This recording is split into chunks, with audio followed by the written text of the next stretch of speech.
This 1869 photograph appeared serene until they noticed something disturbing about the girl's neck. The basement of the Charleston Historical Society smelled like old paper and forgotten promises. Emma Jenkins sipped her lukewarm coffee as the scanner hummed, converting yet another Civil War-era photograph into digital form. After 3 months of this project, most images blurred together. Somber men in uniform, stern-faced families, abandoned plantations. Just 2 boxes left, she muttered to herself, lifting a yellowed photograph labeled simply Plantation Family, 1869. The image showed the typical arrangement.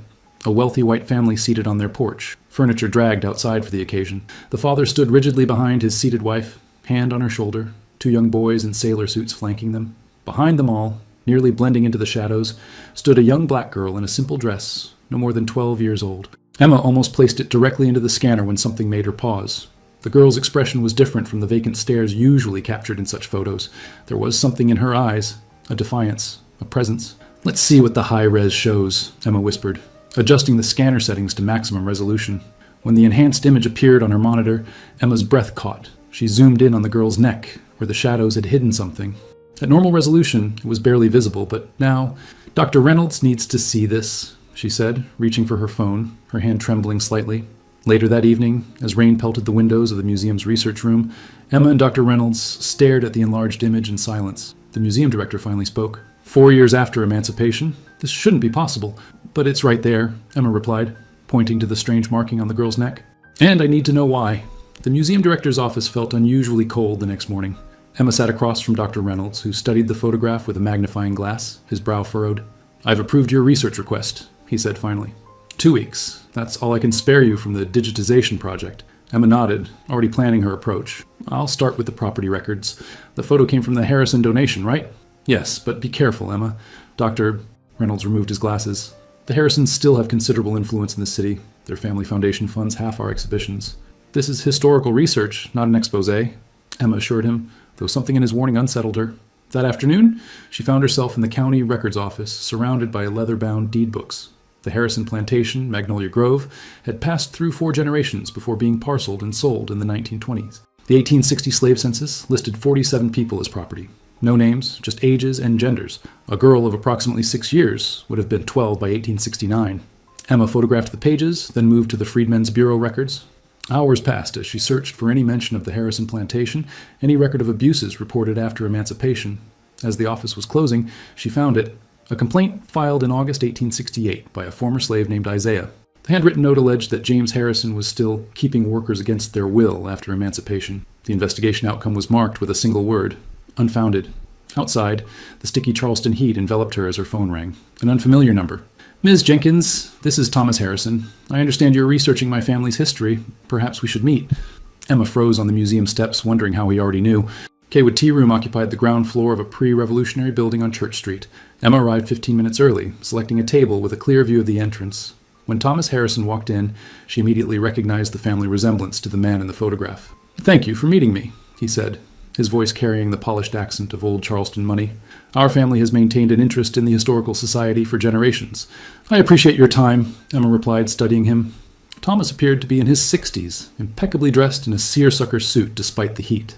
"I'm researching post-Civil War documentation of former slave-owning families." "A delicate subject," Thomas nodded. The Harrisons, like many Southern families, had to reinvent themselves after the war, not always gracefully. Emma removed the photograph from her folder, sliding it across the table. "This was among your family's donated items." Thomas glanced at it without touching it. "My great-grandfather James and his family, taken shortly after they reclaimed Magnolia Grove from the Union occupiers. And the girl standing behind them?" His eyes flicked briefly to the girl's figure before returning to Emma's face. "A household servant, I presume. Many former slaves continued working for their previous owners after emancipation. Economic necessity?" Emma tapped the photo. "I noticed something unusual on her neck when digitizing." "Oh," Thomas took a slow sip of his tea. "Photography from that era is notoriously unreliable. Blemishes, exposure problems. This doesn't look like a photographic error." The pleasant veneer slipped for just a moment. "Ms. Jenkins, what exactly are you implying about my family?" "I'm not implying anything. I'm researching historical documentation. History is rarely as clear as we'd like." Thomas stood, leaving his tea untouched. "Some archives at Magnolia Grove remain private. Family matters, you understand." The threat beneath his courtesy was unmistakable. "One more question," Emma said. "Who was Isaiah?" Thomas Harrison paused, his knuckles whitening around his walking stick. "Good day, Miss Jenkins." Emma's apartment was small, but had the benefit of a second bedroom converted into a home office. That night, she spread her research across her desk, creating a timeline. The Harrison plantation had been temporarily seized by Union forces in 1865, but returned to the family by 1867. James Harrison had signed loyalty oaths to regain his property, though not as slaves. Yet the 1870 census showed 17 black laborers still living on Harrison land. Her phone pinged with an email notification. Dr. Reynolds had sent access credentials to the museum's facial recognition database, used primarily for identifying unknown subjects in historical photographs. With trembling fingers, she uploaded the enhanced image of the girl's face and started the search. As the database worked, Emma scrolled through digitized editions of the Charleston Mercury from 1868-1870. A small article from November 1868 caught her attention. Negro man found dead near Ashley River. The brief report mentioned an unidentified black man discovered with fatal injuries, presumed to be the result of misadventure or Negro quarrel. The facial recognition search completed with a single match. A group photograph from the 1880 opening of a colored school in North Charleston. Among the students stood a young woman, now in her 20s. The caption listed names, including Clara Freeman, teacher's assistant. Emma stared at the face. Older but unmistakably the same person from the plantation photograph. She had survived. She had a name. A sharp knock at her apartment door made her jump. Through the peephole, she saw a police officer. "Ms. Jenkins? We've had reports of suspicious activity in this building. May I come in?" Emma hesitated, suddenly aware of how vulnerable she was. "I can show my badge again if you'd like," the officer said through the door. Emma kept the chain latched as she examined his credentials more carefully. "Officer Dwayne Morris, Charleston PD. Sorry for the caution," she said, finally letting him in. "What kind of suspicious activity?" "Neighbor reported someone trying doorknobs on this floor," he explained, glancing around her apartment. His eyes lingered on her research-covered desk, just checking each unit. Something felt off. The officer seemed more interested in her papers than searching for an intruder. "Well, I haven't noticed anything," Emma said, casually moving to stand between him and her desk. "You work at the museum, right? My cousin Marcus works security there." Emma nodded cautiously. "Night shift?" "That's right." His radio crackled and he adjusted the volume. "Well, everything looks secure here. Lock up after me." After he left, Emma called the police station. Officer Dwayne Morris had ended his shift 3 hours ago. Heart racing, she packed essential research materials and her laptop into a backpack. Someone had discovered her investigation and was already taking countermeasures. She needed to move quickly. An hour later, she checked into a budget motel under a fake name, paying cash. In her room, she examined the photograph of Clara Freeman again, noticing something she'd missed, a small pendant around the woman's neck, partially hiding the marking that had first caught Emma's attention. Emma enlarged the image of the pendant. It appeared to be a small iron key on a leather cord. She searched census records until she found a Clara Freeman in the 1900 Charleston census, listed as age 43, occupation schoolteacher, with a North Charleston address. If Clara had lived into the 1900s, she might have left behind letters, diaries, or even spoken accounts. Former slaves had been interviewed for oral history projects in the 1930s. Emma's phone vibrated with a text from an unknown number. "Stop digging if you know what's good for you." Her hand trembled, but her resolve strengthened. Clara's story deserved to be told. The North Charleston Library's Special Collections Department housed several oral history collections. Emma had arrived at opening, introducing herself as a museum researcher working on early post-emancipation education. The archivist, an elderly black woman named Ms. Pearson, regarded her with curious eyes. "Clara Freeman?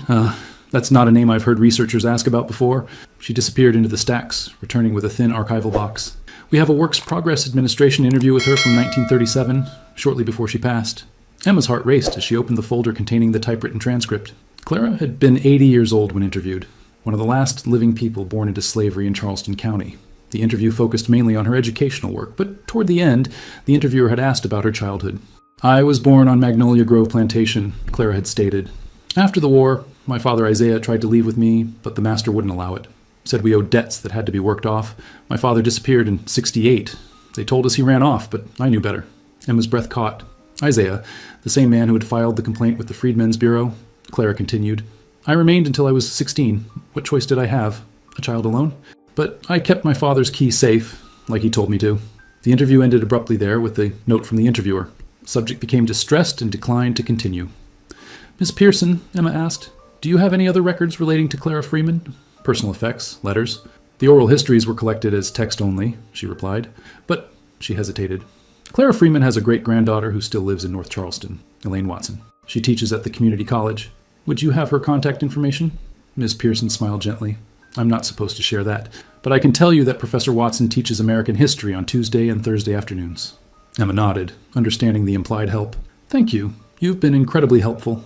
As she left the library, Emma noticed a black SUV with tinted windows parked across the street. It pulled into traffic behind her. Charleston Community College was a cluster of modern buildings surrounding a small quad. Emma found Professor Watson's classroom and waited outside as students filed out after the afternoon lecture. Elaine Watson looked to be in her 60s, with silver-streaked dreadlocks pulled back in a professional style. She was gathering papers when Emma entered. "Professor Watson, my name is Emma Jenkins. I'm researching your great-grandmother, Clara Freeman." The professor looked up sharply. "Are you from the Historical Society?" "Yes, but this research is somewhat unofficial." Emma explained her discovery of the photograph and Clara's interview. Professor Watson studied her for a long moment. "Why are you really interested in my great-grandmother?"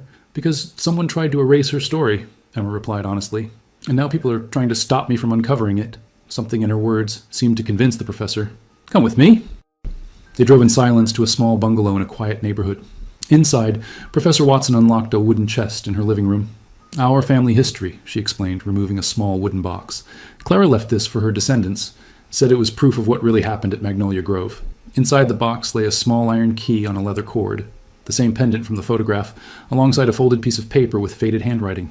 "This was written by Isaiah, Clara's father," Professor Watson explained, "before he disappeared." Emma carefully unfolded the paper. It was a hand-drawn map of Magnolia Grove Plantation, with an X marking a spot near the river. In the margin were written the words, "The truth lies here.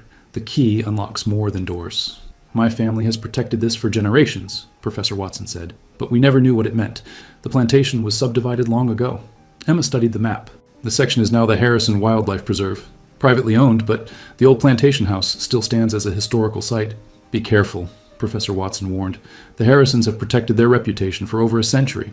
"What about the mark on Clara's neck in the photograph? Do you know what it was?" The professor's eyes darkened. "Family lore says it was a brand after emancipation when they couldn't legally own her anymore." The Harrison Wildlife Preserve closed to visitors at dusk. Emma had arrived earlier, paying for admission and wandering the manicured grounds as a tourist. Now, with night falling, she slipped away from the designated paths, following the aged map toward the river. The modern boundaries didn't exactly match the old plantation layout, but Emma had correlated landmarks. An unusual bend in the river, an ancient oak that would have been young in Isaiah's time.